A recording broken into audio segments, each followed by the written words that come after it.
Hey there, everybody. Welcome to a new Big Brother 22 All-Stars live feed spoilers video. And it is all about veto players. We're going to talk through scenarios, what could happen. I believe the veto is going to happen later today / tonight. It's already kind of late in the afternoon already. Yeah, it is. So before we get into it, quick mea culpa. You may have seen a video not that long ago about this same subject and wondering where in the heck it's gone. It's that we screwed up. We thought one of the people in that was KAYSAR. We thought KAYSAR was competing in the veto based on what was going on at the time of the recording. So mea culpa, that was a mistake. It's not actually KAYSAR competing. It is Tyler, and because of the way we record, it's kind of hard to actually watch the live feeds while we do this. Yeah. So it's hard to get those sort of updates until we're actually done on it. So we still want to have a video up talking all about this, but yeah, but we wanted it to be correct for you guys.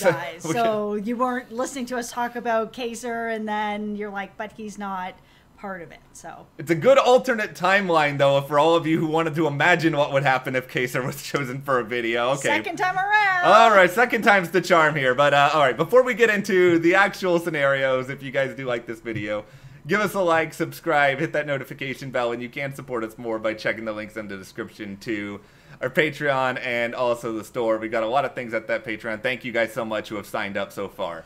Okay, so we know that Cody's obviously going to be playing. He's HOH. We know that Keisha and Kevin are on the block, so they're also going to be playing.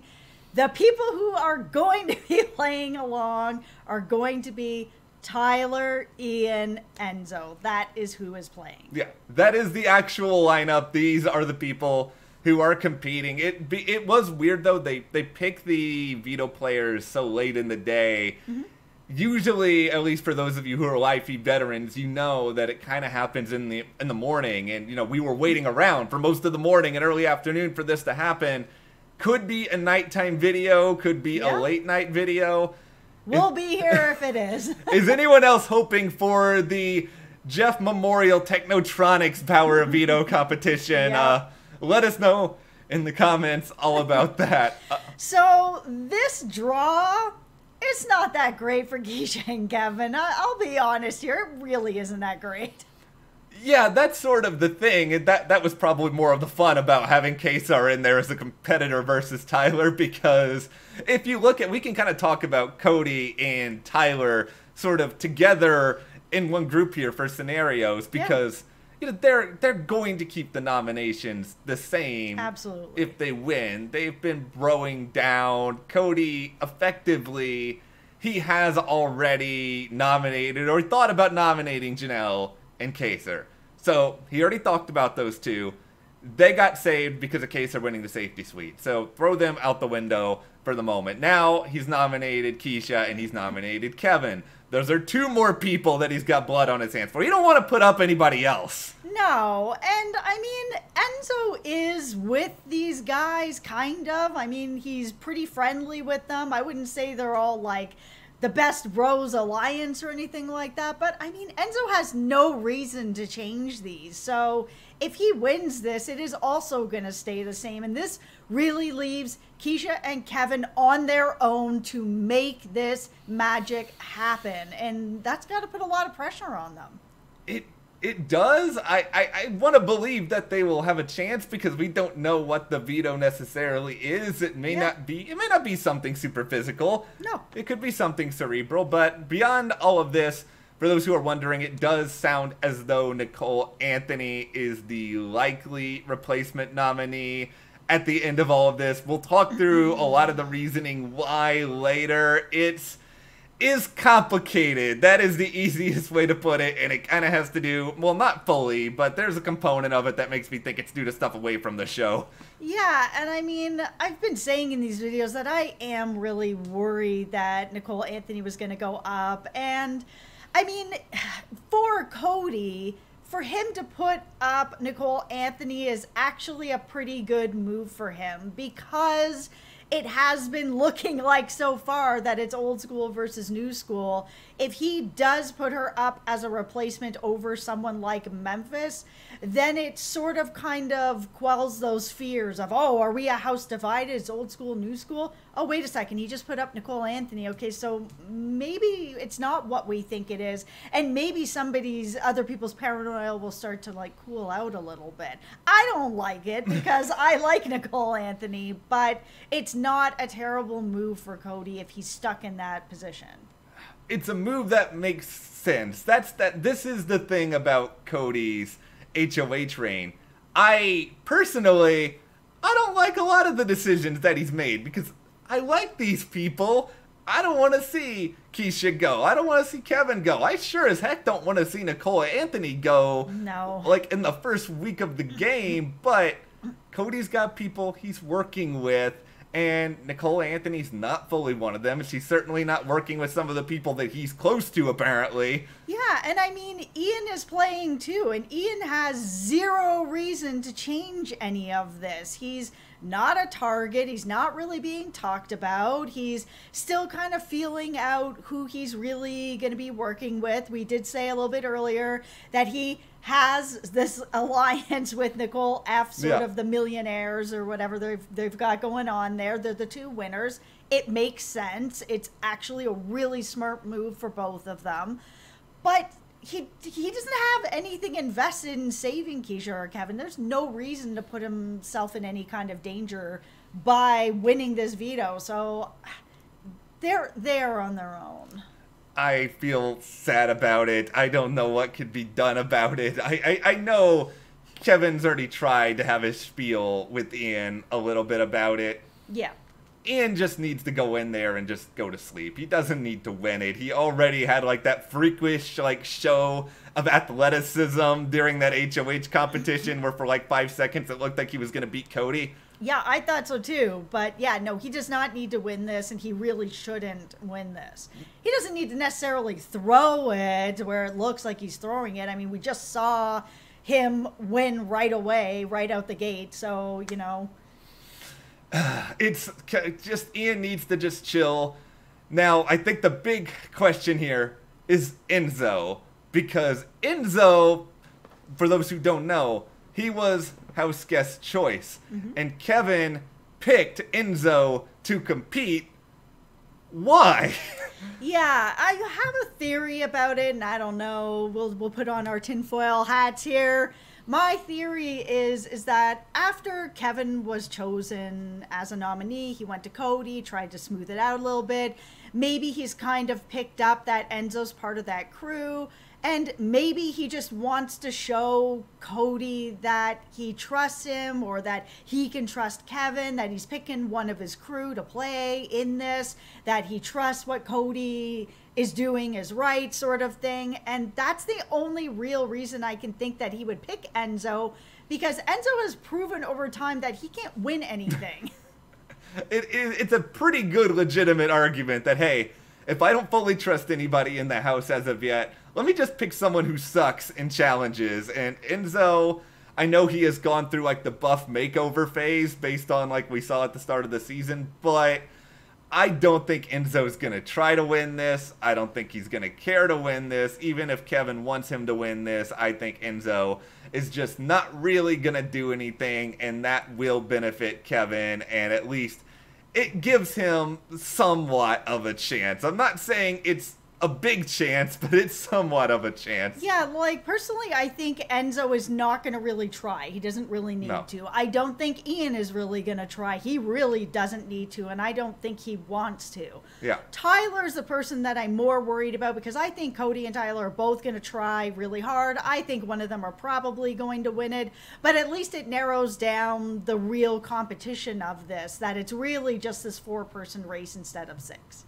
I think how I kind of envision it is if Tyler sees Cody, like if this is a physical thing and they can kind of see each other. Yeah. I think if Tyler sees Cody and he sees that Cody is like maybe 5 seconds ahead of him, Tyler may just start like moving very slowly and not intentionally like, oh, I gotta put this piece on this puzzle or like something like that and let Cody win. I think Tyler may try to win ultimately to garner a little bit of favor if he absolutely feels like he has to. But I think if he sees that Cody's doing more than fine, maybe he'll be like, all right, Cody, you go ahead and get all the blood on your hands here. Okay, so we need to talk a little bit about Nicole Anthony and why she might actually be in danger in this game. Okay, this is just our theory, sort of, that this might tie into why this is happening. Again, this is complicated. This is tricky because a lot of it is kind of due to stuff outside of the game. So for those of you who have not heard much about Podcastgate yet, and we've talked about it a couple of times, I cannot believe that Podcastgate has become such a big narrative on Big Brother 22. Yeah, it's crazy. I was hoping if we were going to get like an off-the-show controversy staying around for a while, I wanted the DERRICK and Nicole one, the Nicole F one. I did not want this one, but I still think that's brewing. Okay, I hope that's brewing. It's better than this one, but this one is all about Nicole Anthony. She has a podcast, and she apparently at some point invited Nicole Franzel and Danny to be on it. They both did not respond.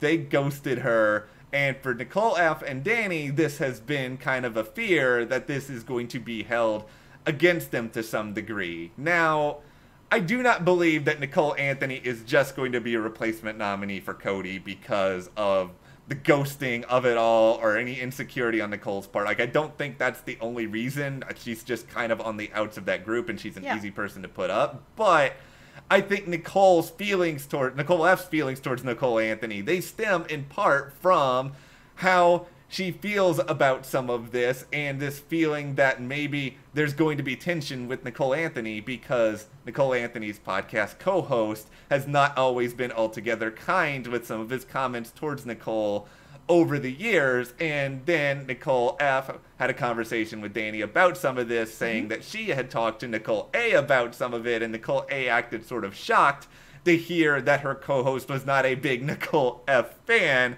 Do we believe that Nicole F. was actually legitimately shocked?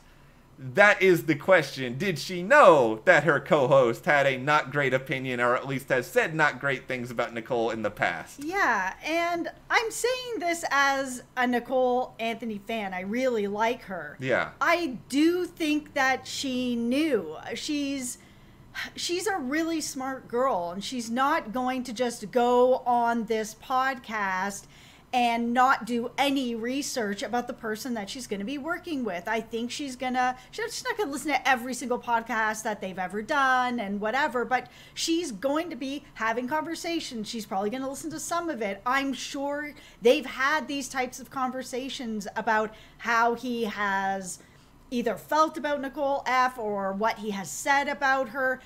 Nicole Anthony does not, I've never met her, but she does not strike me as a type of person that gets involved in gossip or bashes anybody. She really does come across as somebody who just wants everybody to kind of get along. So I could see a scenario where, and this is just my opinion, this is not fact, where maybe her co-host had said some stuff about Nicole F. Nicole Anthony listened to what they had to say because that's what she's going to do. She's working with this person. She's going to hear them out. Yeah. And then maybe she's feeling like, well, listen, like, why don't we find a way to squash this and like just make it a little more, we all need to get along, because that's the way that her attitude is. And then she sends out this email to Nicole F. to say, hey, would you like to come on this podcast? And then Nicole F. just didn't respond because of the co-host and what was said. I understand where Nicole F. is coming from. If somebody was talking crap about me on a podcast and they were like, hey, you want to come on my podcast? I'd be like, absolutely no. But I would have taken the 5 minutes to write them back and tell them that. And she didn't have to necessarily get into it with Nicole Anthony about, oh, he said this or he did this or whatever. She could have just said, thank you for reaching out. I appreciate it. But this time I'm going to decline. She didn't even have to get into it. She could have just said thanks, but no thanks. There's no problem with that. Nobody owes anybody for being on somebody's podcast. So my worry is that Nicole Anthony, of course, knew. That's what I feel. And when they had that conversation, Nicole Anthony is not that great of a liar. That has not been a thing that she's been doing in the game. She's not really That's not her thing. She's Yeah. just a genuine person. What you see is what you get, which is why we all like her. So I'm worried that if she, she said, oh, I didn't know anything about it, that maybe it just came across as a lie, because it's not her thing to lie about stuff like that, which makes it, of course, worse, instead of having a bit of the confidence to be like, listen, I know what's going on with you guys. I don't feel that way. I feel differently. I like you. I reached out to you. I wanted you to be on here. And I will put this out there too, that I don't think under any circumstances that Nicole Anthony was trying to set Nicole F up to come on this podcast and get scorched. And that's my 50 cents about that. Okay, this is just... I know I just went on a ramble, guys. Well, thanks for hanging out. This is just the thing with me. I think, of course, Nicole Anthony's probably aware that her co-host may not be the biggest Nicole F fan in the world. I don't think she went back and listened to every single thing he ever said about Nicole. Some of those things he may not even feel now. So, ultimately, I don't think she viewed this as really, though, that much of an issue at all coming into the game. And I think it's going to suck if Nicole F holds something that was said by someone else about her against Nicole Anthony, who wasn't even there for a lot of it, because Nicole Anthony is sort of a recent part of this world. But I don't know if this is going to be a storyline. I think a lot of it depends on whether or not Nicole Anthony becomes like a replacement nominee or a nominee anytime soon. But it merits this much of a discussion, I think, just because it really kind of explains further the, I don't know how to say animosity, but sort of the tension that is there surrounding Nicole F and Nicole A. And in particular, Nicole Franzel and some of her feelings, and that sort of spins around because Nicole F has influence with Danny, she has influence with Cody, and those sort of things can become a larger and larger thing over time. But yeah. And one of my theories, I said this I think yesterday, is that Nicole Franzel also has a podcast, and so does Nicole Anthony, and they're both in the same Big Brother community that all of us are in. All of us YouTubers and podcasters, we're all part of the same community. And maybe Nicole Franzel was thinking she was going to be the only person on there with some sort of a Big Brother podcast. And now there's two of them on there with this huge audience. So even though we're all a community, there's still competition out there, friendly competition with everybody. There you go. So there you go. Yeah, I think all of these things could be contributing factors. I'm sure if Nicole Anthony becomes a replacement nominee, we may hear even more about this at that point. But before we wrap this up, we would be remiss to not do some sort of prediction, because my original prediction was that KAYSAR is winning the veto, and if KAYSAR can win the veto now that I know he's not actually playing, it would be the biggest twist in Big Brother history. So I got to scratch that. And who you think Cody was going to win? That was your prediction, right? Yeah, my prediction is Cody. I think he's going to win, and everyone will just kind of expect that he's going to. If it's physical, I think he's going to win. I do think that Tyler would throw it to him if he saw that they were close. Yeah. There's no one else needs to win this except for the two people obviously on the block. I think Cody's going to win it. Yeah. I think it's going to be the disappoint for all of us. Yeah, and this is the disappoint here too, because it's great to have a lively debate, but now there's no one else I can go to other than Cody, because unless it's something that has a very high mental component, I don't think at this point Kevin or Keisha really have that much of a chance. I think Cody's just so much more physical than they are. I would like the drama, I would like to see some chaos, insert devil horns here, but I think it's likely Cody will win it. We will be back later to discuss a little bit of that and sort of go through where everything goes from here. But thanks for sticking around with us, guys. Sorry again about the KAYSAR mix-up. But anyway, who do you think is going to win the veto? As to these candidates, let us know in the comments. And if you do like this video, give us a like, subscribe. And if you want to support us more, check the links in the description to the store, to the Patreon. And we'll see you here next time.